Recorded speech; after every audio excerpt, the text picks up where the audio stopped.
Every day, nations that openly criticize the United States still trade in its currency. Governments that promise independence still borrow in dollars. Rivals that speak of a post-American world still store their wealth in U.S. assets. The dollar is not backed by gold. It is issued by a country deeply in debt, and yet it remains the backbone of global finance. This is the paradox of modern power. The world's most dominant currency belongs to a single nation, yet the entire planet depends on it. The question is not why some want to replace the dollar. The real question is why they still can't. To understand the dollar's dominance, you have to go back to the ruins of World War II. Europe was shattered.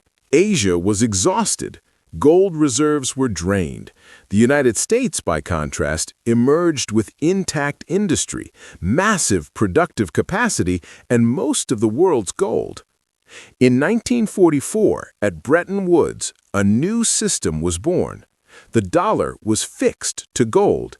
Other currencies were fixed to the dollar. For the first time in history, global trade revolved around a single national currency. This wasn't just monetary convenience, it was geopolitical design. The U.S. would provide liquidity, stability, and reconstruction financing. In return, the dollar became the world's reference point. Even after the gold standard collapsed in 1971, the system didn't fall apart. It adapted. The first major shock came when the United States abandoned gold convertibility. By classical logic, the dollar should have collapsed. Instead, it evolved into something more powerful. In the 1970s, oil trade was priced in dollars. Energy-hungry economies now needed dollars just to function. The petrodollar system locked global demand into place. Then came financial globalization. U.S. Treasury bonds became the safest asset on Earth. American banks, capital markets, and institutions became the plumbing of global finance. Crises followed. Latin America in the 1980s, Asia in the 1990s, the global financial crisis in 2008. Each time, the dollar didn't weaken, it strengthened.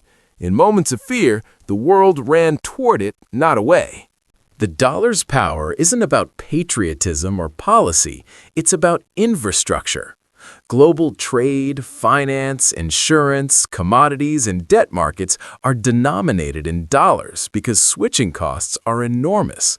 Contracts, reserves, pricing models, and settlement systems are built around it. The United States also offers something no rival fully matches: scale, liquidity, legal predictability, and open capital markets. Trillions can move in and out without controls. No other system absorbs shocks at that level. Critically, the dollar benefits from network effects. The more it's used, the more valuable it becomes. Every challenger faces the same trap. To replace the dollar, you must already be trusted like the dollar. This is not domination by force, it's dominance by dependency.